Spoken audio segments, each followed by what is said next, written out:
Hi guys, welcome back to my channel Super Smart Academy. இன்னைக்கு இந்த ஷார்ட்ஸில் assistant public prosecutor எக்ஸாமில் கேட்ட மேக்ஸ் கொஷினில் கொஷின் நம்பர் 18 பார்க்க போகிறோம். ஸோ ஏபிசின்ற வேல்யூக்கு எல்சிஎம் எடுத்தால் ஏ வருதான்.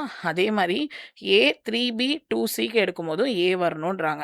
அப்போ நான் ஃபஸ்ட்டு இந்த ஆப்ஷனை கன்சிடர் பண்ணால் இது ஏ, இது பி, இது சி. அப்போது எனக்கு எல்சிஎம் வந்து 40 தான் வரும்.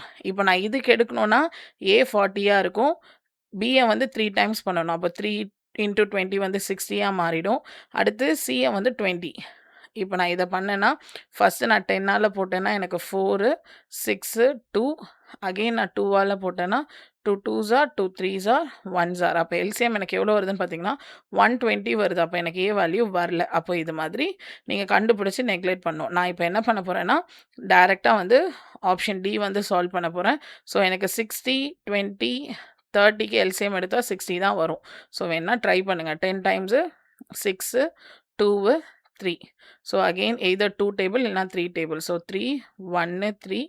ஸோ நெக்ஸ்ட் மறுபடியும் 3ல் போட்டிங்கன்னா 1 1 1. அப்போது 3 2s are 6 6 into 10 வந்து 60 கரெக்டாக வருதா? இப்போது ஏ அப்படியே இருக்கும். 3 times of B 3 into 20 வந்து 60. 2 times of C 2 into 30 வந்து 60. அப்போ எல்லாமே 60னா எல்சிஎம் என்ன தான்? 60 தான். அப்போ ஏ வேல்யூ கரெக்டாக வருதா? அப்போ ஆன்சர் என்னது? ஆப்ஷன் டி தான் வந்து உங்களோட கரெக்டான ஆன்சர். நீங்கள் வேணும்னா மற்ற ஆப்ஷனும் போட்டு பாருங்கள். ஸோ இதில் ஆப்ஷன் டி தான் வந்து உங்களோட கரெக்டான ஆன்சர். ஸோ இந்த கொஷின் பேப்பரில் கேட்டால் அடுத்த கொஷினோட சொல்யூஷனை நம்ம நெக்ஸ்ட் ஷார்ட்ஸில் பார்க்கலாம். தேங்க்யூ.